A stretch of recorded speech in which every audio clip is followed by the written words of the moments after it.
दोस्तों, स्वागत है आपका हमारे संशोधित उपन्यास महासंग्राम अंतर्मन का युद्ध में। ये केवल एक कहानी नहीं है, ये स्वयं को खोजने की एक कार्यशाला है। मैं शैलेश मिश्रा सुना रहा हूँ इस उपन्यास के 7वें अध्याय की कहानी। अध्याय 7, ज्ञान विज्ञान योग, सृष्टि का मूल और दैवीय माया। उपन्यास के इस 7वें पड़ाव पर संवाद का स्वर बदल जाता है।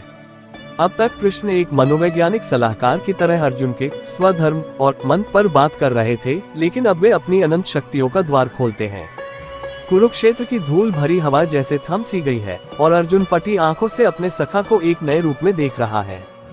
कृष्ण कहानी की शुरुआत एक बहुत ही गहरे दावे के साथ करते हैं। वे कहते हैं, हे पार्थ, हजारों मनुष्यों में से कोई एक सिद्धि के लिए प्रयत्न करता है और उन प्रयत्न करने वालों में से भी कोई विरला ही मुझे वास्तव में जान पाता है।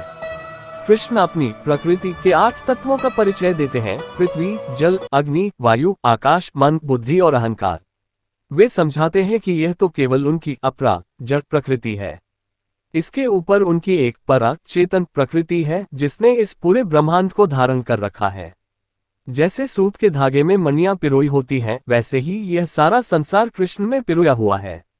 यहाँ उपन्यास में एक अलौकिक सौंदर्य आता है जब कृष्ण कहते हैं, मैं जल में रस हूँ, सूर्य और चंद्रमा में प्रभात प्रकाश हूँ। मैं आकाश में शब्द हूँ और वेदों में ओंकार हूँ। मैं मनुष्यों में पौरुष हूँ और तपस्वियों का तप हूँ। लेकिन फिर एक बड़ा सवाल खड़ा होता है, यदि ईश्वर सब जगह है तो लोग उसे पहचानते क्यों नहीं? कृष्ण इसका उत्तर देते हैं, माया। वे कहते हैं कि गुणों से बनी मेरी ये दैवीय माया बड़ी दुस्तर है, इसे पार करना कठिन है। लोग संसार के रंगों में इतने खो जाते हैं कि वे उस कलाकार को भूल जाते हैं जिसने ये रंग बनाए हैं। केवल वही इसे पार कर पाते हैं जो अनन्य भाव से मेरी शरण में आते हैं। कृष्ण 4 प्रकार के भक्तों का वर्णन करते हैं: आर्त दुखी, अर्थार्थी, धन चाहने वाला, जिज्ञासु, जानने की इच्छा रखने वाला और ज्ञानी। वे कहते हैं कि ज्ञानी भक्त मुझे सबसे प्रिय है क्योंकि वह मुझे पाकर ही तृप्त हो जाता है। अध्याय के अंत में कृष्ण अर्जुन को बताते हैं कि जो लोग अंत समय में भी मुझे जान लेते हैं, वे मृत्यु के समय भी व्याकुल नहीं होते।